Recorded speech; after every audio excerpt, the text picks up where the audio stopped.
Today is December 3rd, 2023, and my guest is Daniel Gordis of Shalem College. Daniel is the Correct Distinguished Fellow here at Shalem. His Substack, Israel from the Inside, is an extraordinary window into what is happening here. I encourage you to subscribe.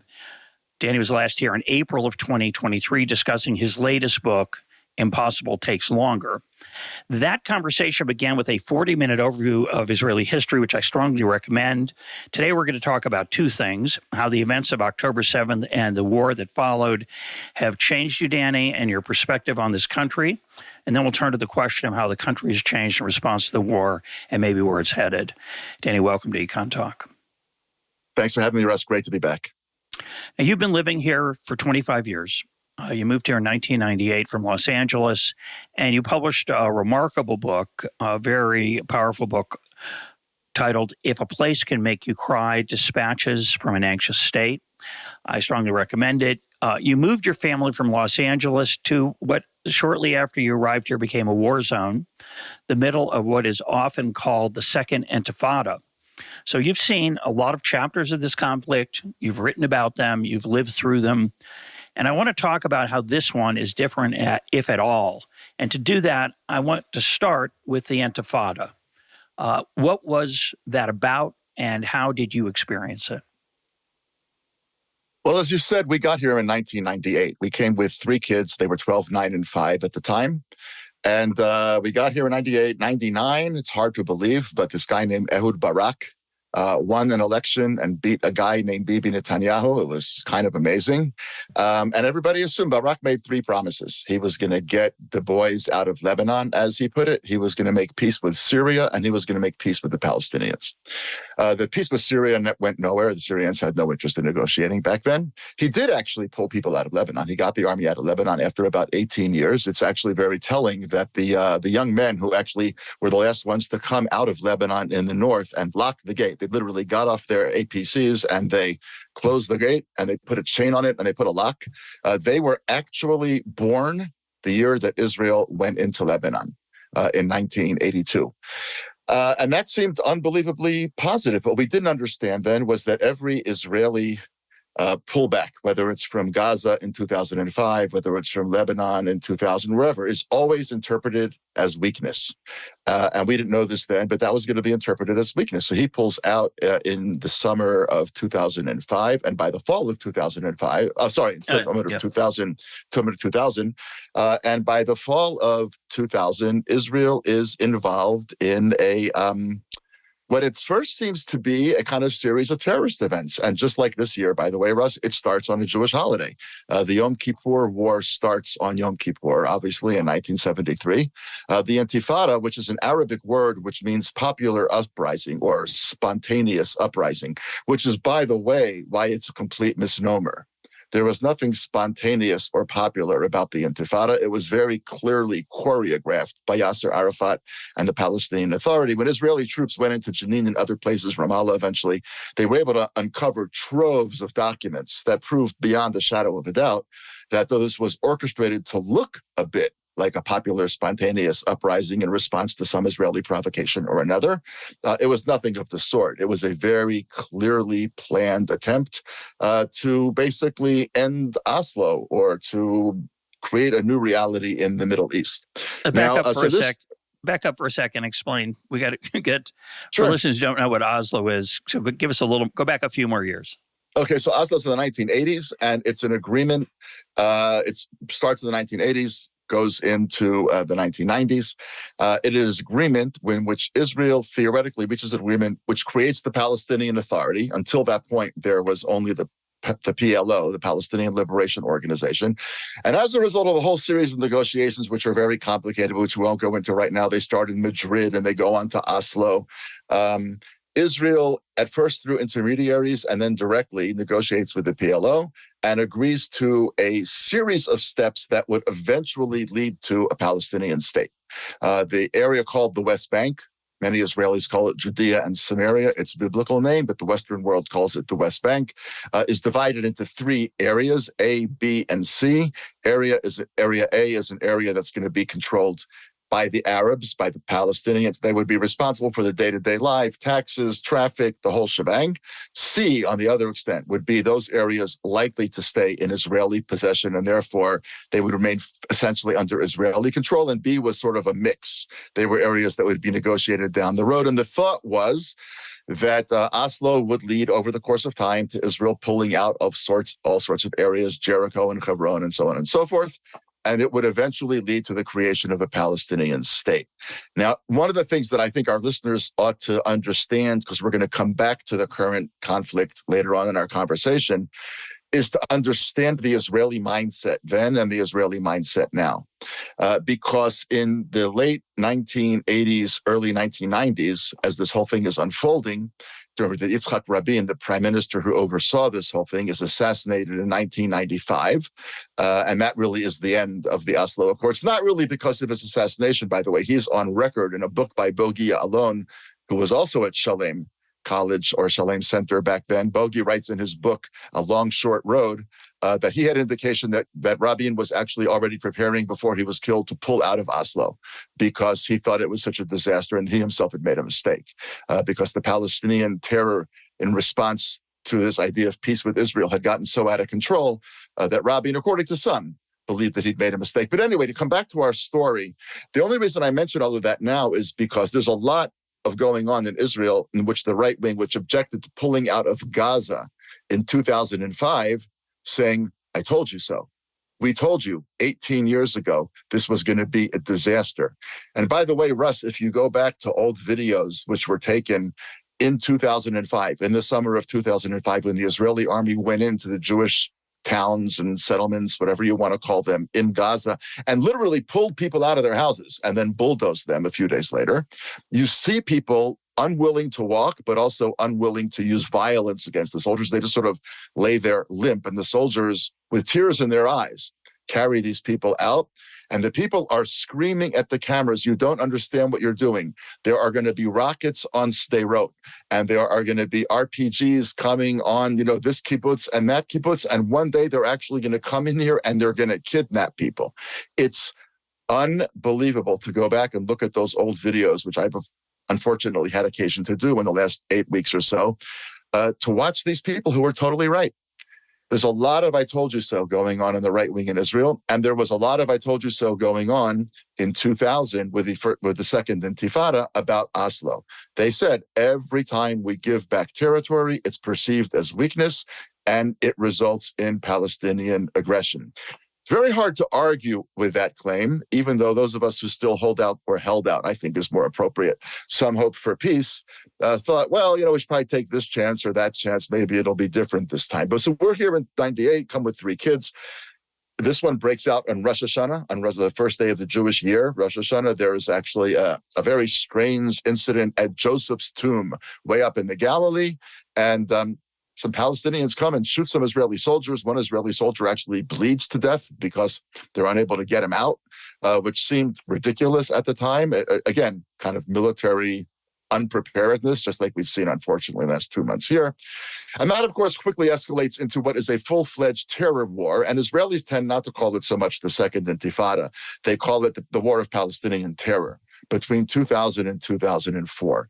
Now, what was it and what was it not? It was a terrible time in Israel.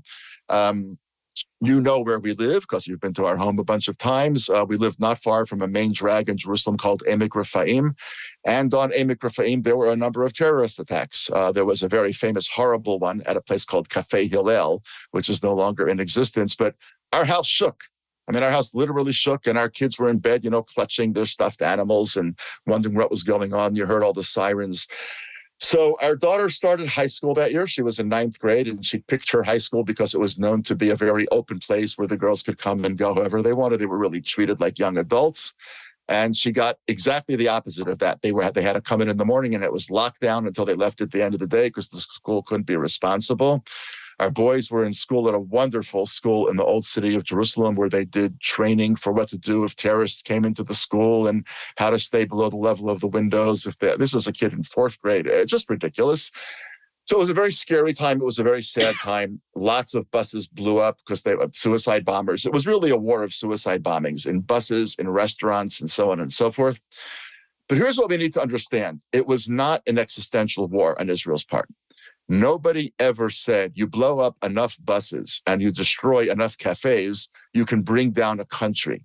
You can make a country miserable. You can make a country angry. You can create a generation of young children who are going to have PTSD and vote very differently. By the way, the people who came of age back then are the right wing of Israel now, and that's not incidental.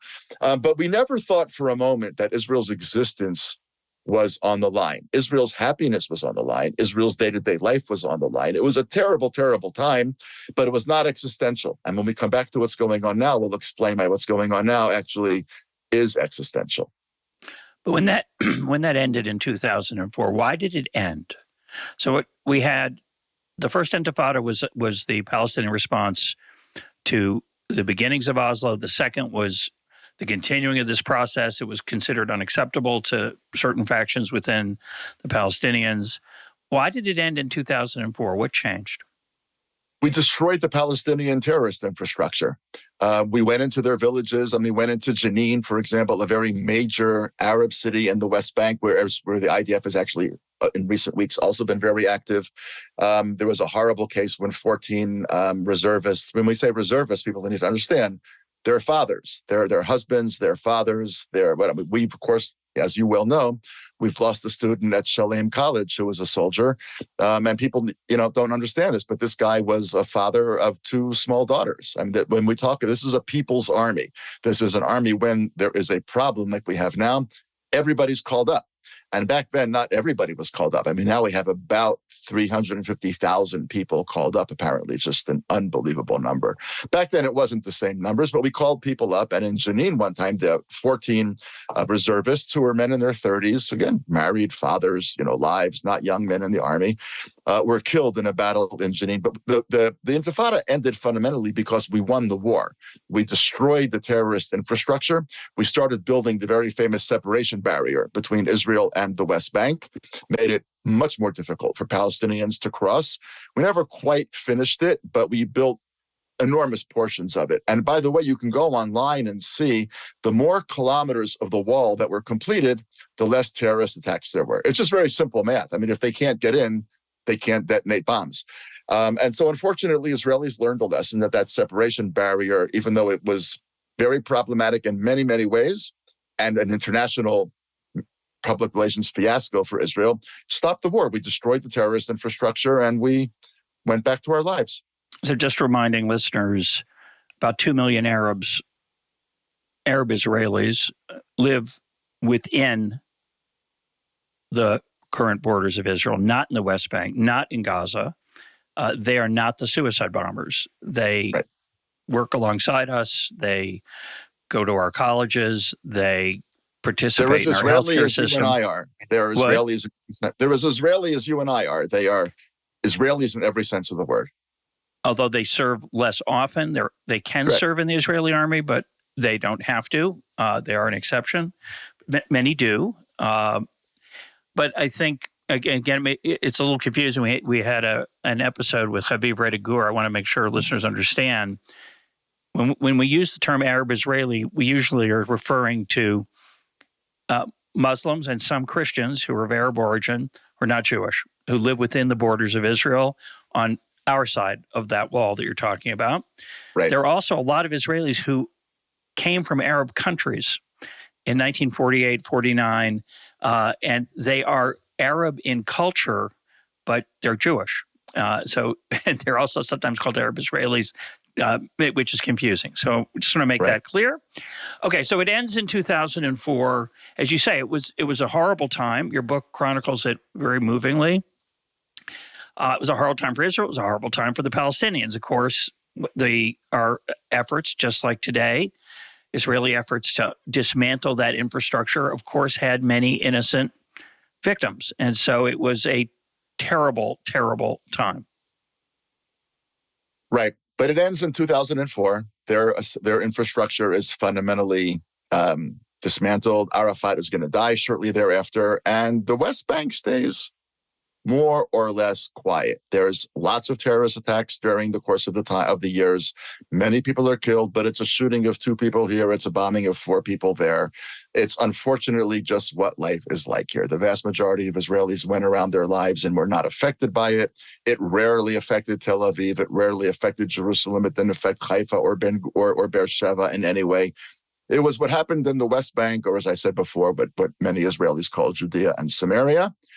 And life went on. Where the spotlight moved was to the other side of Israel, not from the east where the West Bank is, but to the west and the south where the Gaza Strip is. And starting not long after the Second Intifada, Hamas, Israel pulls out in 2005, and relatively quickly thereafter, they hold elections in the West Bank. And while many people had assumed that the Palestinian Authority, which was fairly well entrenched in the West Bank, would also more or less win in Gaza, that is not what happened. The actual machinations of the election are far too complex to get into right now.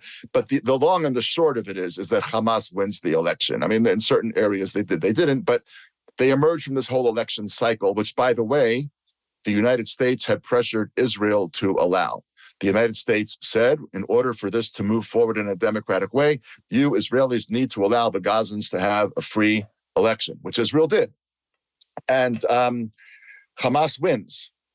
Now what we know now in 2023 is that Israel mishandled that Hamas win entirely, because what we assumed for a very long time was, although we went to war with Hamas time and time again in 2012 and 2014, time and time again, and some of them were very massive bombings of Gaza with terrible civilian casualties on their side, but also significant casualties on our side as well.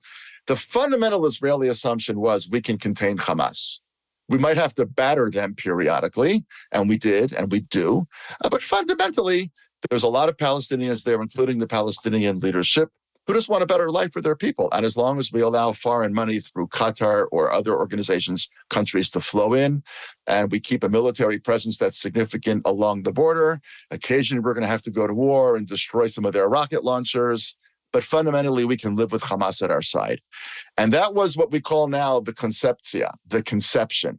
And that's a word that became very central in Israeli life after 73. Because in 73, the presumption was, we beat 3 Arab armies, Syria, Jordan, and Egypt in 1967. We tripled our size in 6 days at the 6-Day War, and nobody's going to mess with us. And we built the Bar-Lev line along the Suez Canal, which was considered to be impregnable. And Israelis were kind of, sitting back quietly, not worried too much about an Egyptian attack, not worried too much about a Syrian attack. There were overtures by Egypt. We know this to be a fact. There were some overtures by Egypt in the years prior to the 73 war that Israel just dismissed. Like, why would we negotiate with you? What are you going to do? And most of that tripling was the acquisition of the Sinai. Correct. The Sinai Peninsula after the 67 war, which, of course, gets given back in the aftermath of the 73 war. Right. So Israel captures 3 areas. One of them, let's go north to south. The area in the north, which is the Golan Heights, which is still a very strategically military important place because it's very high up and it overlooks the Galilee in Israel. Israel annexed that. Just say that's ours. We're never negotiating that.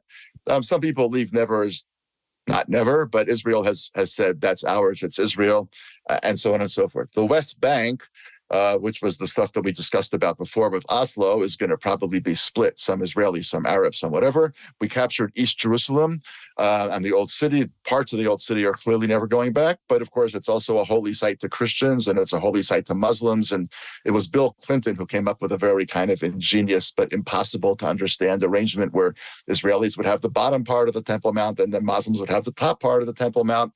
Way too complicated to actually be enacted, even though on paper it looked great, but that never happened. And then going south, Israel captured the Sinai Peninsula. Now, in 1973, Israel claws its way back to the original borders. Henry Kissinger, who passed away recently, is the one who basically negotiated that ceasefire. Some Israelis think to Israel's benefit. Many Israelis think not to Israel's benefit. But that ends in 73. It's very clear now, by the way, Russ, that Anwar Sadat, who was the president of Egypt back then, was not looking to destroy Israel in 73. He was looking to batter Israel badly enough that the Israelis would wake up from this conceptia, from this, like, we don't have to negotiate with you, and say, oh, actually, maybe we should negotiate with you. And in that regard, he won the war. In other words, he did not win any territory, and he lost huge portions of his army, and thousands of Egyptian soldiers were killed. But in 1977, Menachem Begin, a right-winger, is elected. The world is, as we say, in Yiddish, Schrein Gewalt. They're going, oh my God, Israel elected a former terrorist as a prime minister. Now the Middle East is really going to be in trouble. But Anwar Sadat goes to his parliament and says, I'm willing to go to Jerusalem and negotiate right now about a peace with Israel in exchange for the Sinai and so on and so forth. And to make a very long, complicated story short, that's what happens. And by 1979, the Sinai Peninsula is back in Egyptian hands. Arafat and Begin share the Nobel Peace Prize. Sorry, not Arafat. Anwar Sadat and Begin share the Nobel Peace Prize. Arafat will get it later, undeservedly, but nonetheless, that's another story. And shortly thereafter, of course, Sadat will be killed by his own army for having committed the treasonous act of making peace with Israel. But that peace, by the way, has held. I mean, it's been a very long time since 1979. And amazingly enough, that peace has held for almost half a century, not quite, but almost half a century. And Egypt has played a critically important role helping Israel contain Hamas on the Gaza Strip, both in this current war and in previous wars. Now, let's just come back to now what's different now and then. So we said 2000 and 2004 is a terror war. It makes Israelis miserable, nervous. There's thousands of casualties on both sides. But again, as I said before, you can't destroy a country by blowing up cafes and buses. You can't. You couldn't win the Second World War that way, and you couldn't win this war that way either. What we now know is that what started in 2005, 2006 with Hamas taking over the Gaza Strip was the beginning of a situation in which there was actually not a terrorist organization in Gaza, but an army. Israel did not realize that until October 7th. We always had the sense, yeah, they have rockets. What are they going to do with rockets? They're going to kill some people, but they're not going to be able to take over our country. But what happened on the morning of October 7th, of course, was that somewhere around 3,000, some of them fairly well-trained, not terrorists, soldiers. I mean, they are terrorists, but they were soldiers. They were trained. They had equipment. They came by land, by sea, and by air. And people might say, by air, they don't have an air force. Well, they came by hang gliders. And it was pretty ingenious. And just this weekend, I'm sure you've seen on the news press, Israel started to release the videos of them coming on land by sea in these little inflatable dinghies outside the kibbutz of Chulit, and completely unopposed. There's no Israeli response. These guys just get out with their submachine guns and they exit just like Normandy, sort of. They come onto the beach and they run into the kibbutzim, and we know what happened. I mean, they killed 1,400 Israelis. They gang raped, mutilated, did all sorts of just unspeakable things to apparently dozens, maybe hundreds of women. For Israel, a very, very sore point here is that international women's organizations have been entirely silent about the sexual violence that was committed against Israeli women, which of course would not be the case had that been committed against any other population anywhere in the world. And for several days, I mean, certainly October 7th and 8th, and some of them survived the 9th and the 10th, Israel was actually taken over. Parts of Israel were taken over by Hamas terrorists. The army had to go back and recapture army bases. It did, but not until many, many soldiers were dead. Hundreds of soldiers were killed before the war even started. Hundreds of soldiers and policemen together, it was 200 something, were killed before the actual army response opened the war. And so this is an existential battle. Why is this an existential battle? Because we now have somewhere between 150 and 200,000 Israelis who are not living in their homes. And I don't mean they moved next door. They moved to an entirely different part of the country. They have moved by the thousands and thousands to the Dead Sea area and been put up in hotels. They've moved to Eilat, which is the southernmost tip of Israel these days, where they're being put up in hotels. They've left the north, where Hezbollah reigns from Lebanon. They've moved to areas around the Sea of Galilee and other parts of the Galilee. In other words, we have two major areas now in which Israel is fundamentally unable to keep its citizens safe. So it has evacuated those citizens, and the citizens now are saying, we're never going back until you destroy the enemy that can rain terror on us. We're not willing to raise our kids anymore, running to the bomb shelters in the middle of the night. We're certainly not willing to raise our children in the north or in the south, in the north near the Lebanese border, in the south along the Gaza border. with the possibility that people can come over the border again and rape and pillage and burn and murder and do horrible things. We don't trust the government. We don't trust the army. So now all of the IDF's efforts are focused on the South. But if you listen to the news, which I was just doing this morning, the conversation is also about the North. Like, when is the army going to turn from the issue in the South to the North? Because the people in the North are not going to move back to Kiryat Shmona, which is a fairly mid-sized city, and to Shlomi, which is a much smaller city, and to dozens and dozens of kibbutzim and towns and villages along that area until Hezbollah is either disarmed or moved some 5 kilometers back from the border.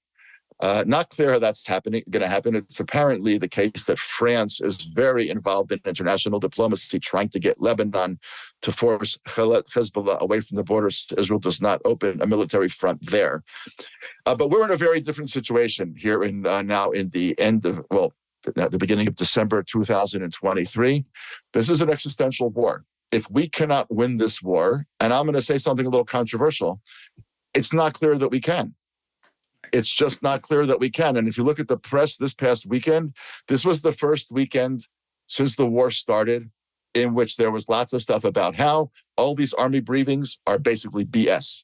The army is telling us what they want us to hear, and they are not covering all of the military failures that have taken place since the beginning of the war. I mean, we won't go into it now, but the country is sobering up after the first 2 months of a sense of huge unity and a huge, on all the TV screens, Yachad Nenatzeach, together we're going to win.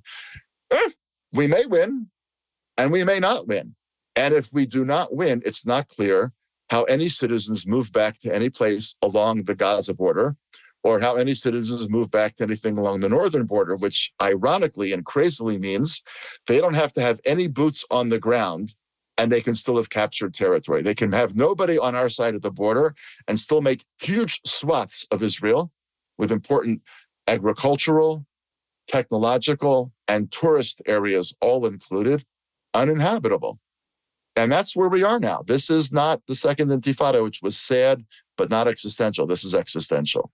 So we're not going to get into the weeds of the military, but I too, and the campaign, I look at I watch the news occasionally, and the reason it's occasional is because my Hebrew is not very good, but I like to look at the pictures, and the pictures are very depressing. We see huge portions, it appears, of northern Gaza reduced to rubble.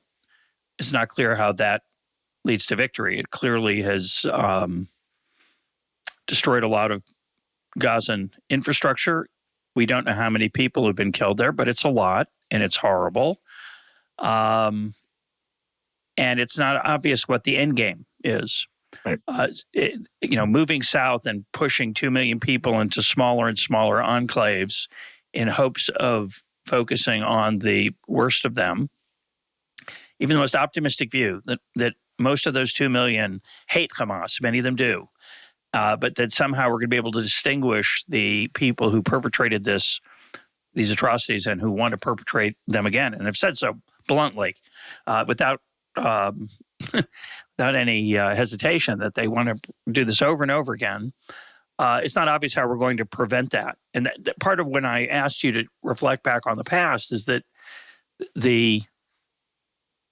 we've seen this movie before. There's a little too much Groundhog Day in this for me as a newcomer, and I assume for you as a 25-year veteran, that it's hard to live in this neighborhood. There are a lot of people here who want to kill us, and we don't want to kill them irresponsibly, but we do have to defend ourselves, and that puts us in an awful situation. The world is judging us terribly right now. Parts of it have stood strongly at our side, but many, many people, and perhaps correctly, have said this is an unacceptable response. I don't know what the right response is, other than to leave, and I assume many people would like that too. But it just, to me, it's a very dark. There are many things to feel dark about. I'm just adding another one. Yeah, there's no shortage of things to feel dark about. I mean, in the last couple of days, I don't know if you saw this in the news, the mayor of Paris, I mean, we're talking about Paris, France, Western Europe. The mayor of Paris came out and said, hard for me to see Jews living in Paris and France in the next few years. Not that there's going to be a wave of anti-Semitism and we're going to fight it with police and education. Just Mayor came out and said, very hard to me to see how Jews continue living in France. Somebody in Spain, I think a deputy mayor of a major Spanish city, said exactly the same thing. Really hard to see why Jews would continue to live in Spain. That's an unbelievable thing to be hearing from public leaders in Western Europe in 2023, in the middle of the 21st century. So ironically, we're in a situation as a Jewish people where the world is saying, yeah, maybe this whole Jewish state thing really isn't so sustainable because the cost to the surrounding populations is so overwhelming. And at the same time, we're here, and we're seeing this in America also, at the same time, it's not clear that the Jews can live anywhere else. My brother lives on the Upper West Side of New York, and he and I were speaking last night. He went to synagogue yesterday morning at an Upper West Side synagogue where Bret Stephens was the guest speaker.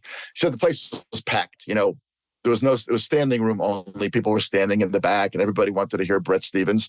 And their assumption was, Bret Stephens, the New York Times correspondent and columnist and, brilliant guy, is going to come and talk about what can we expect to happen in Israel.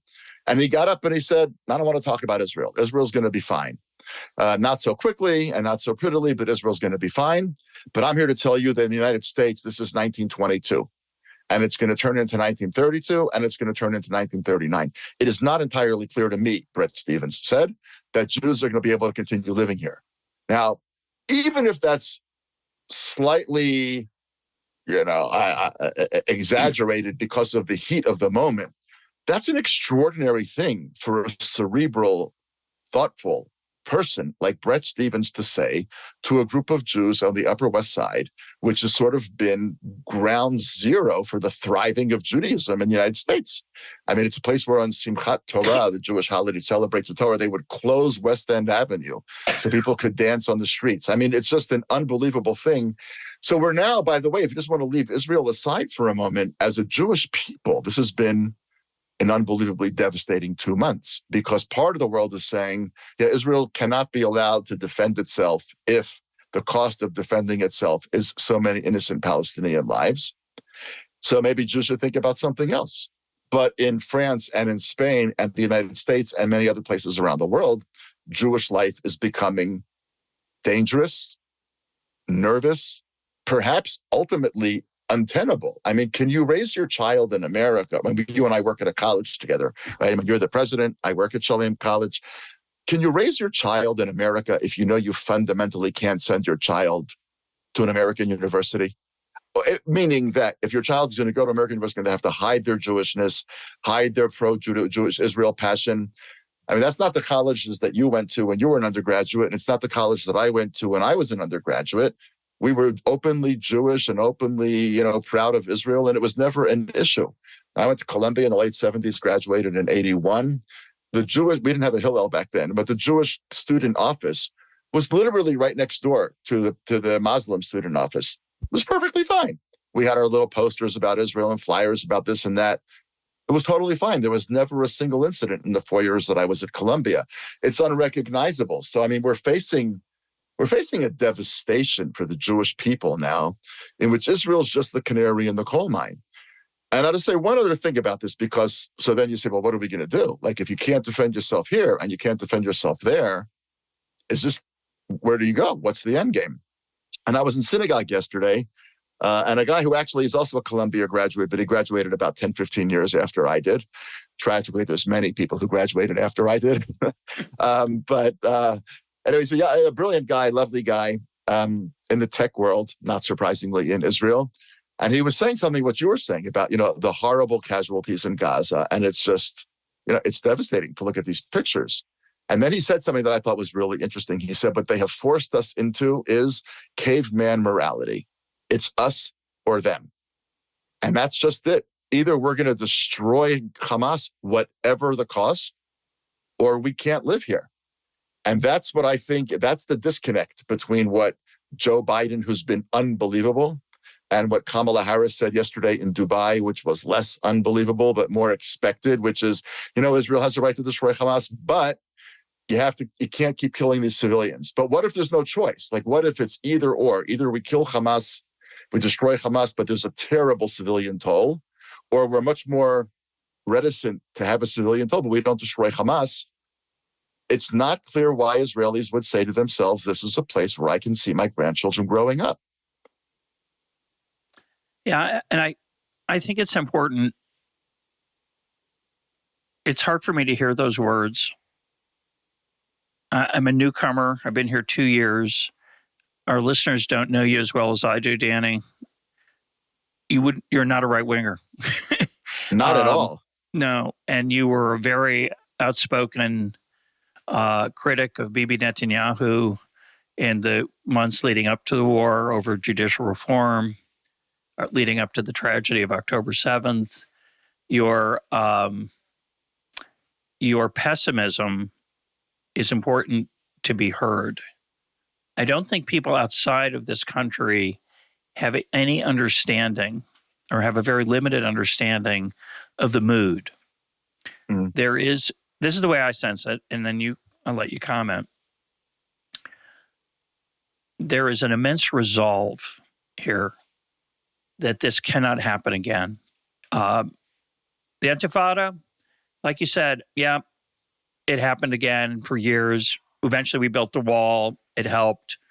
But we pulled out of Gaza, and every few years, Hamas ratcheted up the unpleasantness of being an angry neighbor, and we'd respond. And it was sort of a very depressing, fatal theater that was played out over the years between Israel and Hamas. It's different. And I think the world's catching on how different it is. I don't know if most people understand the mood here. You'll tell me if I'm wrong, among my friends, which of course is not a representative sample, but of my friends, people like myself who've made Aliyah, who've moved to Israel, and Israelis that I've come to know through my being head of the college and getting to know people, there's not a desire for vengeance. There's not. It's a remarkably unangry response. It is resolve. It is, we can't put up with this. We can't sit idly by and allow our daughters to be violated and our children to be abducted. And I don't know anybody who likes the military response. It's horrible. And maybe that's not enough. Maybe disliking it is not enough. Maybe we have to stop it and say, as many, not a large number, but I have met people who say we shouldn't have responded militarily. We should have just accepted this and done a better job in the future of guarding the border. I think that's a mistake. I'm going to try to write a long essay on that. But most people don't feel that way. Maybe they should, but they don't. They feel violated, and there is a salience of the violence that is, I think, again, hard for people outside this country to understand. A feeling that we were violated. Not, when there was a school shooting in the United States, everybody feels horrible.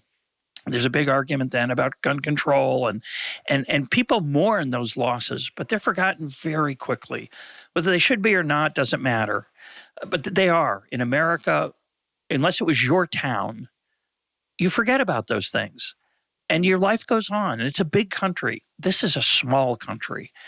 It's 7 million Jews. It's 9 million people. It's like a big town. It's really more like a big family.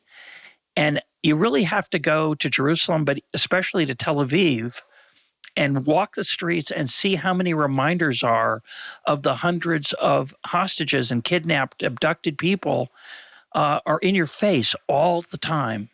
And we don't take it lightly. We don't say, well, that was too bad. We go on with our lives. No, people are desperate to get those people back. It is our greatest strength and our greatest weakness. And I don't know how long we can do what we're doing in Gaza, and I don't know how long we can do it if it doesn't lead to anything productive. Right now, it just looks like death. And I don't think that's going to sell outside Israel, and I don't see it selling for very long inside Israel. Yeah, I think everything you said is exactly right. First of all, let's just clarify. I am definitely not a right-winger, and during this whole judicial reform thing, I was pretty much canceled by a lot of the right, by people that you know very well. who just said, he's kind of lost his mind. He's gotten hysterical about how terrible this right-wing government is, and he's gone overboard. But I think it was a terrible, immoral right-wing government, and it was also incompetent, which we're now seeing, and not because of the war part, but it's been unable to take care of people's medical, financial, employment needs. I mean, in a whole array of ways, we're seeing what a complete disaster that government was. By the way, Bibi's in a very, very bad spot because he's articulated two goals for this war: the destruction of Hamas and returning all of the hostages. It's very easy to see a world in which he accomplishes neither of those. Get some hostages out, but not all of them. Batter Hamas very badly, but leave Sinwar and Muhammad Def in place in Gaza. And then Israelis have to look around and say, my God, really? Even when we decided to pull out all the stops, we couldn't win? Israelis don't know that feeling. There's no such thing as we did everything we needed to do and we didn't win. We've just never had that. I mean, we sort of had that in the Lebanon War, the Second Lebanon War, but the first Lebanon War. But Lebanon was a bit more of a war of choice. In other words, we had to go in and try to stop some of the terrorist attacks on Kiryat Shmona, which is a town in the very north, but it was a different set of circumstances. It was not perceived by most Israelis as being existential. I don't know a single Israeli who does not think we should be fighting this. I don't know a single one. I mean, maybe you do, and I'm sure they're out there. I know one. Okay, well, that's probably the one. I mean, I just don't know any Israelis who think that we shouldn't be pursuing this war. And by the way, I know a lot of American Jews who say to me, like, where's the Israeli left? Like, where are these Israeli progressives that normally I talk to all the time, and now I'm not hearing from? And I actually said to some person last week, I said, oh, I can tell you where they are. They're actually in the cockpits dropping bombs on Gaza. That's where the Israeli, and that's not cute. That's actually true. The people who were the head of the protest movement are the pilots who said they weren't going to fly, who are now flying 24/7. They went right back to work right away. They said they weren't going to fly because they did not feel that Netanyahu's coalition represented them, and so they stopped doing their reserve training in the months of judicial reform that were so contentious. And then as soon as the October 7th happened, they ran to their planes. And 2.5 hours later, after it started at 6:30 in the morning, 2.5 hours later, they were in the cockpits. And everybody else was in their convoy and truck and car getting to their bases and reporting. And others outside of Israel who had been supporting the protests and been anti-Bibi, anti-Netanyahu, were fighting their way to get back here to defend their country. So it's an extraordinary moment. Do you have any optimism, Danny? Do you have any? Give me what you got. You said before that my pessimism is a little surprising. I'm not pessimistic. I think I don't know that we're going to destroy Hamas, and I don't think we're going to get all the hostages back, unfortunately. But I think that certain things have happened to this country that at the end of the day are going to make us much stronger. We have been reminded that we did not move Israel from the Middle East to Western Europe. In other words, we pretended in Tel Aviv that, you give enough high-tech companies and enough startups and a lot of, fancy cafes and bars and restaurants and, Tumi stores and, we don't have an Apple store, but, the closest thing to it.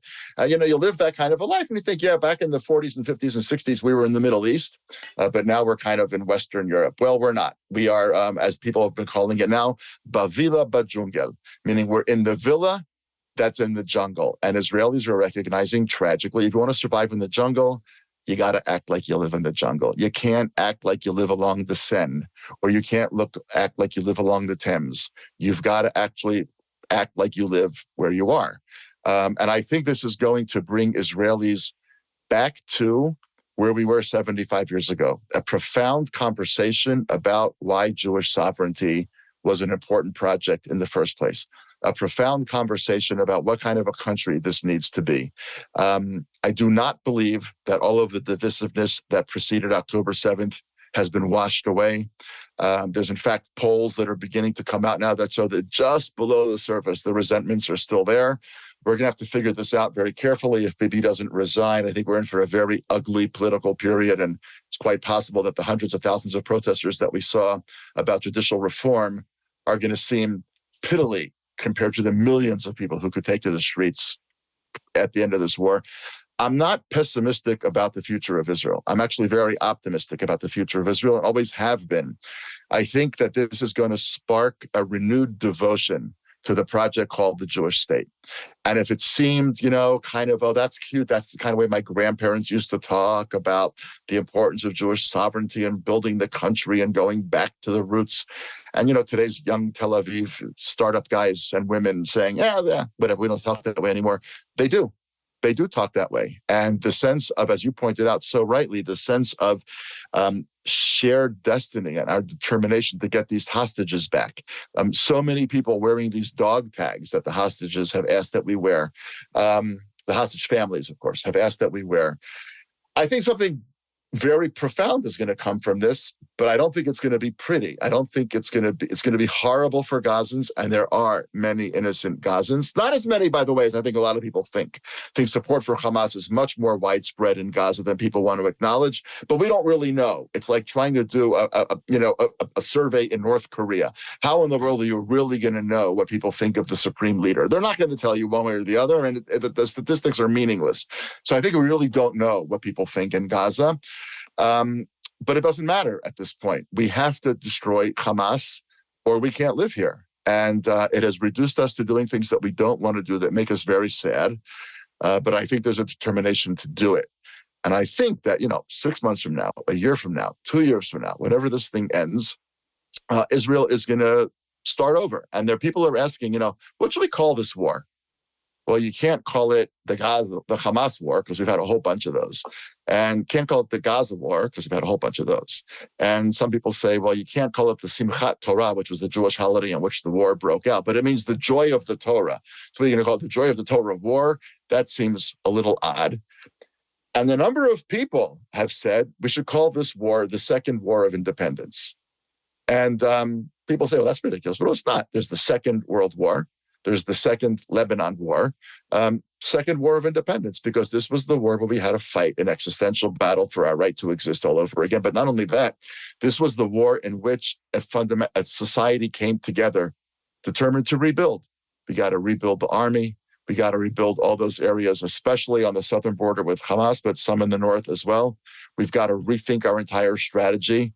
We have to ask ourselves, in the aftermath of the most divisive events in Israel's history in the first months between January and October of 2023, when we almost came to civil war, and now we're fighting as a completely unified unit, we have a lot of questions to ask ourselves. So I'm not pessimistic. I think we're in for a dark period. We're in a dark period, but I believe that the Israel that's going to emerge from this is going to be stronger, more determined, more Jewishly self-conscious in a positive way, conscious that this is not just a Hebrew-speaking European country, but it's the country of the Jewish people. It's even possible that we're going to emerge with a much deeper relationship with diaspora Jews, because we're going to say, when we went to war, look what happened to them. It didn't cause it, but it was the excuse for the anti-Semitism to rise up. We're in this together. I think our diaspora Jews may change. Israel may change its reaction to some of them. The Jewish world is hitting Control Alt Delete, basically. Mac users have no idea what that means, but that means, reboot your computer. The Jewish world is rebooting everything. And I think what we're going to look like in 2026, very, very hard to know. But I really believe that, 2, 3, 4,000 years into this, our darkest periods have always led to periods of revival and resurgence. The Holocaust led to the state of Israel. Destruction of the temple led to the birth of what we call rabbinic Judaism. I mean, we have a way as a people of taking very, very dark moments and turning them into moments of light and rebirth. And what that light and rebirth looks like, you never know in the midst of the darkness. But looking back, you can see that it happened. And I believe it's going to happen here too. Well, let's turn to this question of our relationship with our neighbors. As you say, our relationship with Egypt was pretty good. Our relationship with Jordan, there was some talk, but they've been pretty quiet. Syria is Syria. It's not pleasant. Lebanon's a mess. They don't have real sovereignty. Relationship with Iran is awful. They're a real existential threat. They may fall. They have a lot of internal problems, so that's unpredictable. But we do have these people in Gaza, and we do have these people, our neighbors in the West Bank. And the world seems to think that there's an obvious solution to this, which is that the so-called moderate Palestinian Authority which is Mr. Abbas, is the head of it. Let's let them. We made a mistake in 2005. We had an election. To our disappointment, the radicals won, the fundamentalists won, Hamas. But now we have a chance to rectify that. We'll give that to the Palestinian Authority, and then they'll have the West Bank and Gaza. Maybe there are ways to connect them, either digitally, virtually, corridors. There's things that could be done. I don't think the world understands that that's not going to work here. Abbas has refused to condemn the attacks of October 7th. There will be zero, correct me if I'm wrong, zero tolerance of a Gaza that's run by the Palestinian Authority, at least right now. Maybe that'll change. So my optimism, which is thin, is that at least with Gaza, there will be a chance to rebuild it using a governance model that is not a reoccupation, God forbid. I don't think there's any taste for that here. The pre-2005 world, where the Israeli army patrolled the streets of Gaza to protect the towns and settlements that you mentioned earlier that we eventually took out, removed by the military, Jewish settlements, because we could not protect them. And we wanted to give Gaza the best chance it could have to have some kind of independent life. We're going to have to start, the world is going to have to start over there with a realistic vision. There are only two positive examples: Nazi Germany and wartime Japan. Somehow, the post-war world that followed their destruction turned out really well. I don't know if they're reliably analogous. They don't seem to be, but maybe there's something that could be done. I expect to have some episodes on this down the road to talk about what creative things the world could come up with that would avoid having people committed to the death of Jews and Israel in charge. That's the world we're in right now in Gaza, and that's why the statements like we have to eliminate Hamas make sense, even though I'm not sure it's possible and I'm not sure what it means. It's a lovely aspiration, but I think something radically different has to come to Gaza in the future if this ends with Israel in some sense victorious, whatever that ends up meaning. You have any thoughts on any of that? Well, I completely agree with you that the Palestinian Authority taking over Gaza is a non-starter. I know that everybody in the international world is talking about that. Biden says it, and I can't tell if he's just saying it because he's got to keep his political opponents and the Democratic Party at bay. I think when Kamala Harris, who I don't think understands the region very well at all, says it, I think she actually believes they're kind of moderate and they can take over the West Bank. First of all, they're not moderate. Second of all, they're very weak. And they're only in power in the West Bank because Israel props them up. And Israel props them up because without the Palestinian Authority, it's going to be Hamas. So Israel has always kept Abbas, ironically, in power. But you point out correctly, Abbas still says to this very day, there was no second temple. Meaning the Jews are fundamentally the crusaders here. In other words, the idea that the Jews are indigenous to this land in any way is a hoax. The crusaders are gone. The Jews will be gone. He's a Holocaust denier. He's a Holocaust denier. Dissertation was. He did his it's PhD awkward. in Russia. Yeah, but whatever. It's ridiculous. He's 88. I don't know how many people who were hardliners their whole lives became, somehow very different at the age of 88. I can't think of a lot of examples of that. So while the international community is talking about the PA taking over, I think there's exactly zero Israeli appetite for that. There's much more Israeli appetite actually for occupying Gaza than there is for letting the PA. Now, the question is, what are the alternatives? Well, one alternative that gets laughed at, of course, is the UN. The Hezbollah in southern Lebanon has accumulated about 150,000 rockets, many of them precision rockets that can hit any hospital, any power grid, any bridge, anything in Israel under the UN's watch. And nobody here thinks that the UN is anything meaningful. So that's a non-starter. There has been a suggestion of NATO troops. What if NATO troops actually came into Israel, into the Gaza Strip and patrolled it? NATO is a more serious military force. Possible. NATO along with the IDF, maybe. I mean, is NATO really going to send foreign soldiers into tunnels to track down stuff that Hamas is trying to accumulate? It's a little hard for me to imagine an American mother or a French mother or a German mother wanting their kid going into a tunnel in some godforsaken backwater of the Middle East to protect a country that they don't really care about that much in the first place. I am far from convinced that this is not going to be a reoccupation in some way. In some way. It's hard for me to imagine that the day comes and Israel says, okay, we're done, we're pulling out, and we're going back to the old border. First of all, it seems to me we're going to need to clear out some sort of corridor, kilometer wide, 2 kilometers wide. So even if they can lob rockets, they can't send 3,000 people across the border to burn, to pillage, to rape, to maim, to do whatever. This is the buffer zone idea. There would be demilitarized. But buffer zone doesn't. Yeah, you're right. That's the buffer zone. But the buffer zone, of course, is nothing about rockets. That's the problem. I mean, people think, well, okay, then they won't be able to come across the border, but their rockets can. Israeli children would still grow up with bomb shelters as part of their life. And that's not what Zionism was about. Zionism was about changing the existential condition of the Jew, not to be afraid anymore.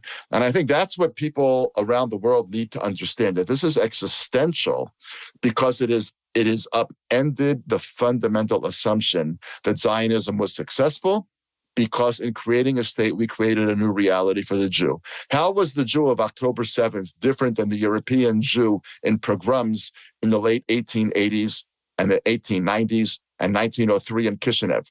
The answer, not at all. Nobody came to their aid. Nobody stopped. They were butchered. They were everything that we've mentioned before. We don't have to go into it again. That's the wake-up call for this country. And I think that the idea that somehow this is just going to go back to the old normal, it's not. And so if we have to occupy to keep our kids safe, I think we're going to occupy to keep our kids safe. Terrible for them, terrible for us. We pulled out of Gaza because our soldiers are coming back in body bags daily. It was a disaster. And that's why Ariel Sharon pulled out. The irony is that pulling out ended up making things much, much, much worse than anybody then could possibly have imagined. We have to figure this out. Well, the Economist to me, which occasionally still speaks up, there's no solutions, only trade-offs. And I want to say another thing about, I think, what people hope for. What you hear occasionally is we need a Palestinian Anwar Sadat. We need a brave man, be a woman. We need a brave person to stand up and say, this war is not this war that's now 75 years old between the people who lived here when we arrived in large numbers. We'd been here forever, but we got a state in 1948. The people who were already here didn't like it. The people living nearby didn't like it. And so we've been fighting that war now for 75 years. And we just need someone to stand up and say, this isn't good for either side. We need somebody to say something positive about the potential for peace from both sides. A lot of people on the Israeli side have tried and failed, very few on the Palestinian side. The reason I think that's true, there are two possible explanations. One is there aren't very many or any. I reject that hypothesis. I don't think that's true. The problem is that it takes an inordinate amount of courage to stand up against a thugocracy because they'll kill you. Mm-hmm. The threat of violence and the potential to use violence to maintain power is very, very stifling of dissent. Now, right. The Soviet Union fell, which is an extraordinary historical phenomenon. They were an authoritarian group of thugs. They had an enormous prison system that was, they put people in without hesitation.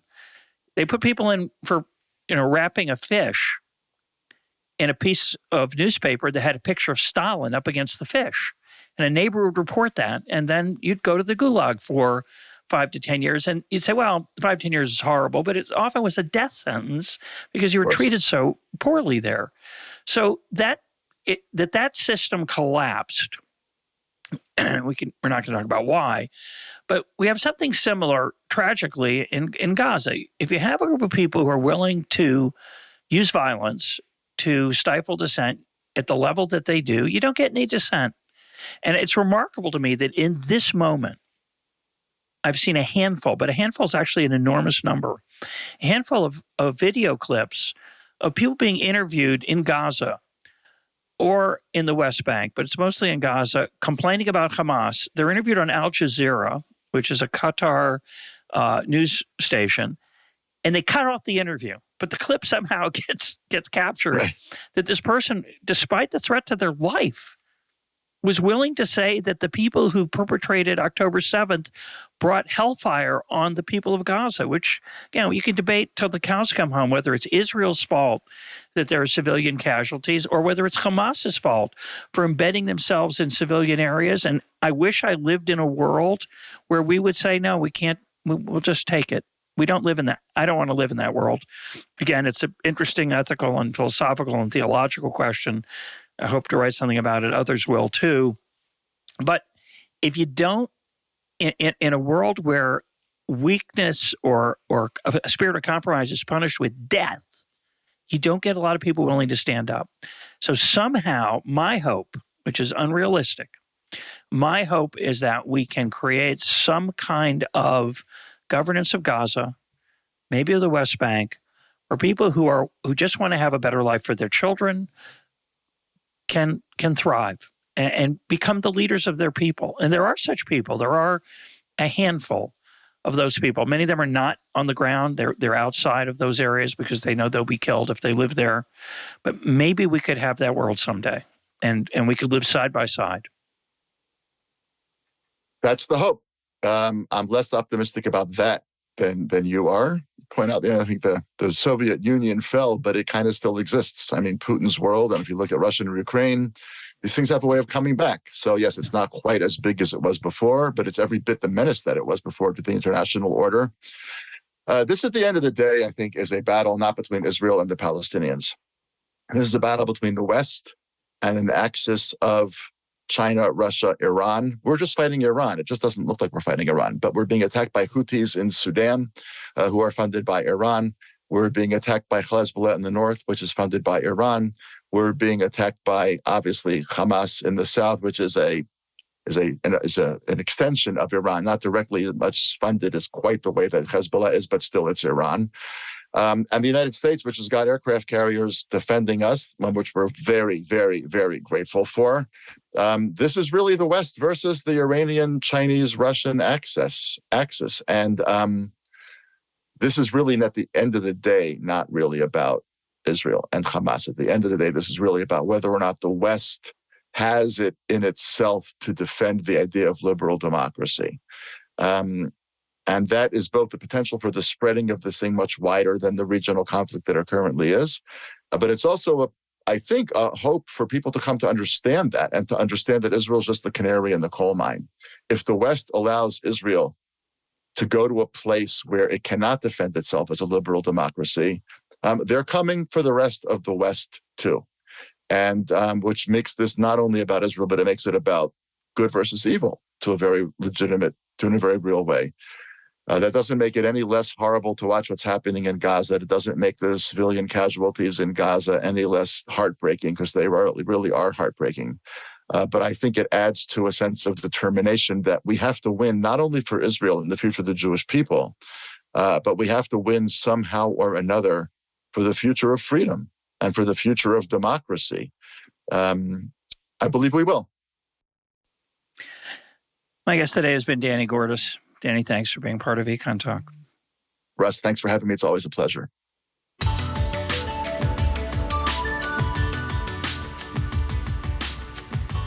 This is EconTalk, part of the Library of Economics and Liberty. For more EconTalk, go to econtalk.org, where you can also comment on today's podcast and find links and readings related to today's conversation. The sound engineer for EconTalk is Rich Goyette. I'm your host, Russ Roberts. Thanks for listening. Talk to you on Monday.